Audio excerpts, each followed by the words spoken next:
Hello बच्चों, क्या हाल है। तो आज हम जो पढ़ने जा रहे हैं वो है अपना chapter atomic structure.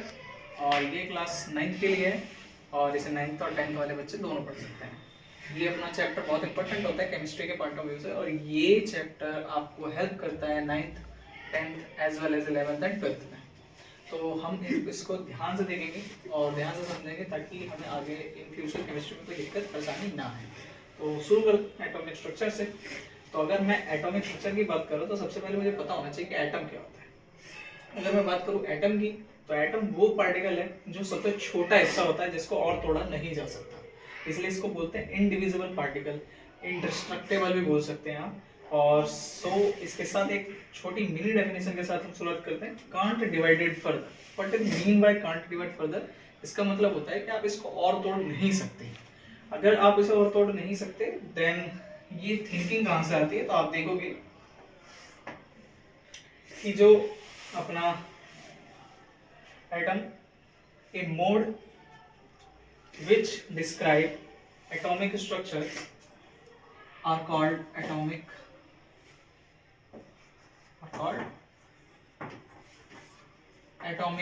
structure. Simple language.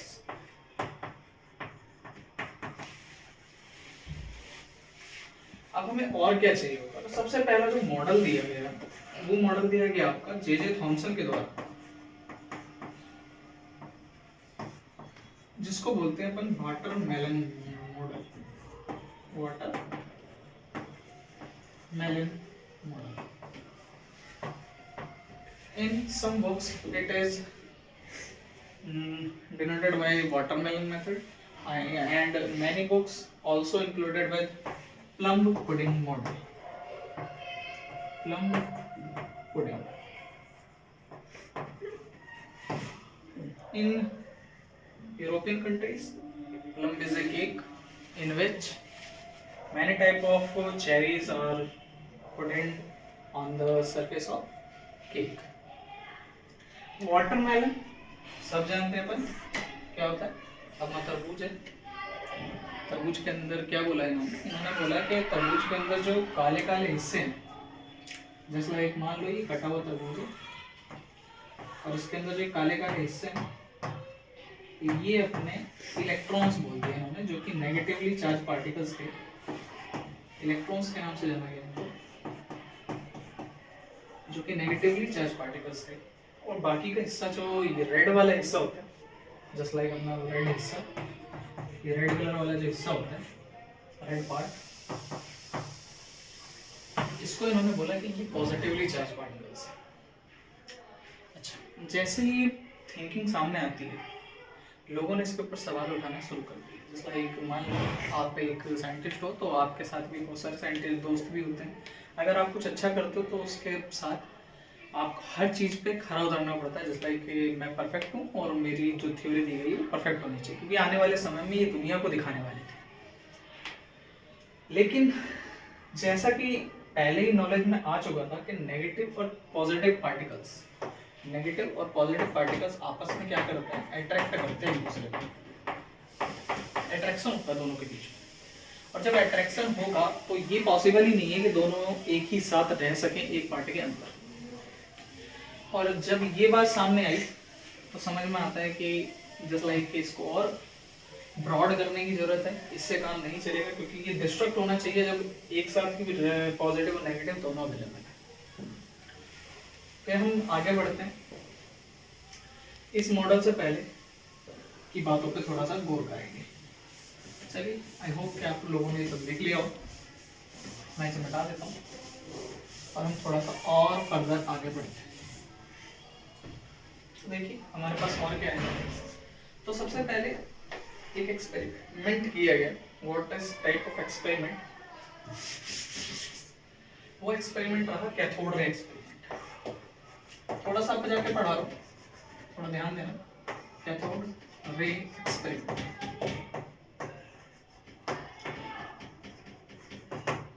क्योंकि 1872 के टाइम में जॉन डाल्टन आए,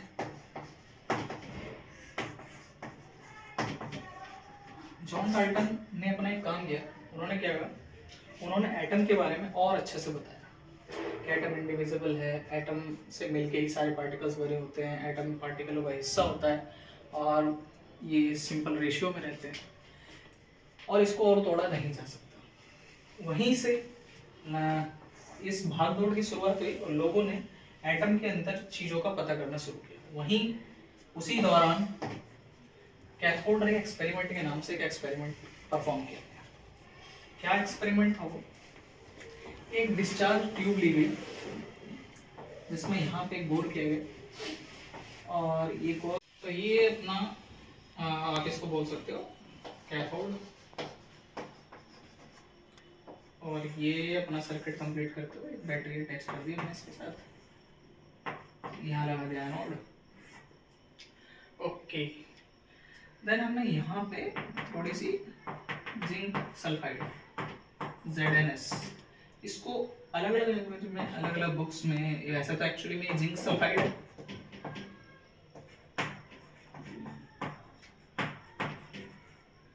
लेकिन इसको फ्लोरोसेंट मटेरियल भी बोला जाता है।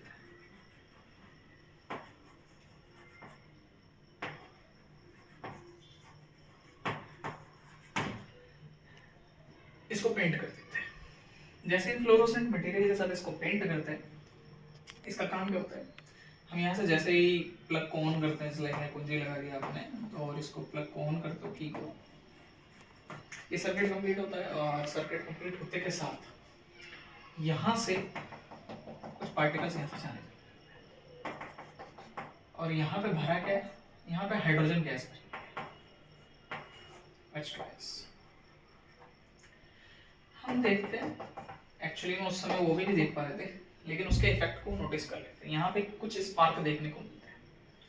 अब कुछ स्पार्क देखने को मिल रहे थे तो ये समझ में आता है कि ये जो कैथोड रे एक्सपेरिमेंट था, इसके ड्यूरेशन के अंदर जैसे ही इधर से इस साइड जाते हुए यहाँ पे स्ट्राइक कर रहे हैं तो ये स्पार्क कर रहे थे। स्पार्क करते के साथ पता चलता है कि कुछ तो कैथोड की तरफ से इधर आ रहा है। अब जब कुछ तो कैथोड की तरफ से इधर आ रहा है तो इसका मतलब समझिए कि वो कुछ क्या है। उसी कुछ को नाम दिया गया negatively charge particles. Negatively charged particle. आपके दिमाग में ये सवाल जरूर उठना चाहिए कि ये कैसे पता चला था नेगेटिवली ही चार्ज्ड है। तो ये जो कैथोड होता है इसके ऊपर चार्ज होता है नेगेटिव, एनोड के ऊपर जो चार्ज होता है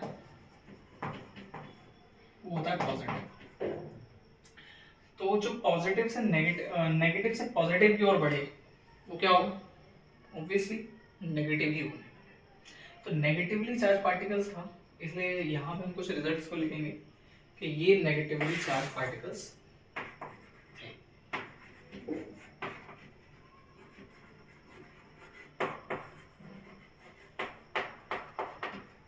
negatively charge particle first observation हमारे निकल के आती है। एक्सपेरिमेंट का मतलब ही होता है कि हम ऑब्जर्व करें और जैसे ही हम ऑब्जर्व करते हैं उसके नोट डाउन करते हैं और उन ऑब्जर्वेशन से मालूम करते हैं। इसी नेगेटिवली चार्ज पार्टिकल को थोड़ा सा और इम्प्रूव किया गया और फिर देखा गया कि क्या ये इलेक्ट्रिक फील्ड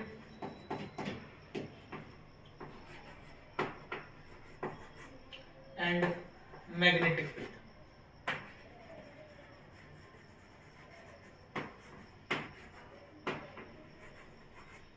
दोनों में कैसा परफॉर्म करते हैं। तो ये बिल्कुल ही वैसा परफॉर्म कर रहे थे जैसे किसी नेगेटिव चार्ज को परफॉर्म करना चाहिए। इलेक्ट्रिक फील्ड और मैग्नेटिक फील्ड की प्रेजेंस में ये आप लिख सकते हैं in the presence of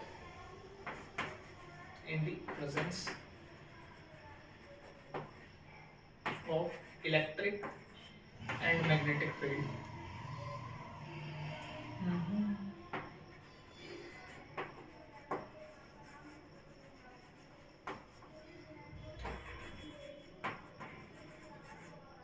it shows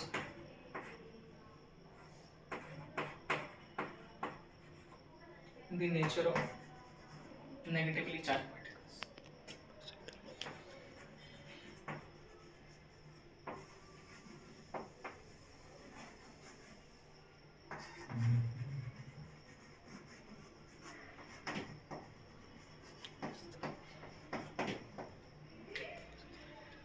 तो हमें इससे क्या समझ में आया कि इसने नेगेटिवली, ये दूसरी ऑब्जर्वेशन क्या तीसरी इसी के साथ की ऑब्जर्वेशन लगाओ, तो ऑब्जर्वेशन सामने आती हैं। तो ये बहुत बड़ा प्रूफ था कि ये जो पार्टिकल्स निकल के आ रहे हैं ये नेगेटिवली चार्ज है, और ये जो भी निकल के आ रहे हैं ये किसके अंदर है, ये एटम के अंदर है। अब इसके पास जैसे ही हमने ये बात बोल दी, और तो इससे ये देखा गया, थर्ड ऑब्जर्वेशन थोड़ा सा मिटाता हूँ,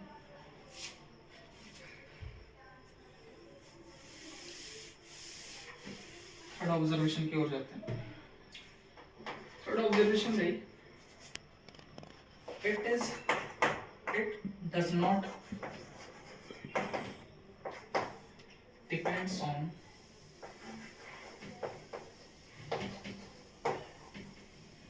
the nature of gas.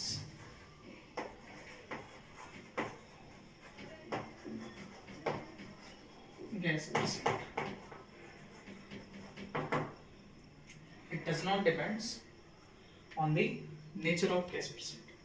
ये इससे से कोई फर्क नहीं पड़ रहा था कि नेचर यहाँ पे कौन सी गैस इस चैम्बर यानी कि कैथोड ये ट्यूब के अंदर मौजूद है। तो यहाँ पे तो ये नॉर्मल एक्सपेरिमेंट था जिससे कि ये पता चल गया कि यहाँ पे नेगेटिवली चार्ज पार्टिकल है। अब अगर नेगेटिवली चार्ज पार्टिकल है तो फिर यहाँ पे पॉजिटिव चार्ज पार्टिकल भी होना चाहिए। जस्ट लाइक इसका उल्टा कर लीजिए, एनोड रेज। एनोड रेज नाम का कोई कॉन्सेप्ट नहीं है, लेकिन आप समझने के लिए इसको समझ सकते हैं कि एनोड रेज एक्सपेरिमेंट के रूप में इस चीज को समझ सकते हैं। जरा ध्यान से देखिएगा, लेकिन होता क्या एक्चुअली में, ये एनोड से रे इस बार यहाँ लगा दी गई, ZnS की लेयर यहाँ चढ़ाई गई एनोड के कैथोड के जस्ट पीछे। और क्या नोटिस किया गया कि इधर भी कुछ ना, इधर भी स्पार्क नजर आ रहे हैं, इधर भी क्या आ रहे हैं, स्पार्क नजर आ रहे हैं। अब इधर स्पार्क नजर आ रहे हैं तो इसका क्या मतलब है, कुछ एनोड से चल के कैथोड की ओर आ रहा है। लग तो देखने में ऐसा ही रहा था कि एनोड से चल के आ रहा है, इसलिए इसको लोगों ने बोल भी दिया कि एनोड रेज है, लेकिन एक्चुअली में ऐसा नहीं था। था क्या, ये जो नेगेटिवली चार्ज पार्टिकल है, हाइड्रोजन के पास एक ही एटम होता है, इलेक्ट्रॉन होता है, हमें पता है।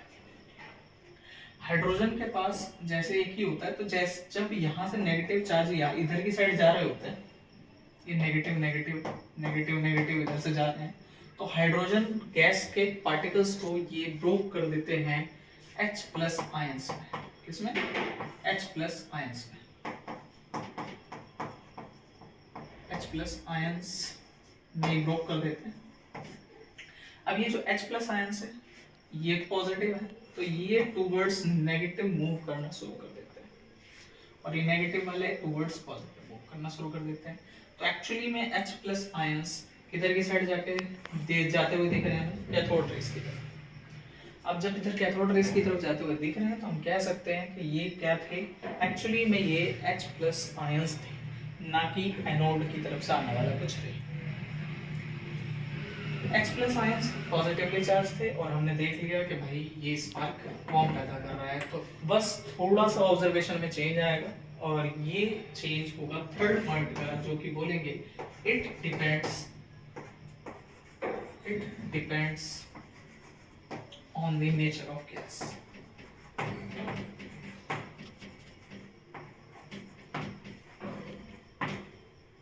समझ में आई बात? ओके, ठीक है। तो आज हम लोगों ने ये समझा कि किसी भी एटम के अंदर, जैसे कि मैंने आपको बताया था कि मॉडल के अंदर ये थिंकिंग कहाँ से आएगी, पॉजिटिव और नेगेटिव होता है, तो वो थिंकिंग यहाँ से डेवलप हुई कैथोड रे और एनोड रेस के एक्सपेरिमेंट के थ्रू। बस थोड़ा सा फर्क है, वो फर्क है क्या कि एक डिपेंड करता है नेचर ऑफ गैस पर और एक डिपेंड नहीं करता। अच्छा क्यों? क्योंकि ये डिपेंड कर रहा है भाई हाइड्रोजन है तो हाइड्रोजन आयन जाएंगे। अगर मान लो मैं हाइड्रोजन की जगह इधर हीलियम ले लेता हूँ, हीलियम गैस, तो हीलियम के पास होता है 2+ आयंस में 2 ब्रोक होता है वो, तो वहाँ पे एक टाइम पे 2 इलेक्ट्रॉन्स 2 प्रोटॉन पॉजिटिव पार्टिकल्स जाके स्ट्राइक करते हैं। बस यही अंतर है और कोई अंतर नहीं है। चलिए आज के लिए इतना ही, आपसे कल मुलाकात होती है नेक्स्ट टॉपिक और नेक्स्ट वीडियो के साथ। Bye bye.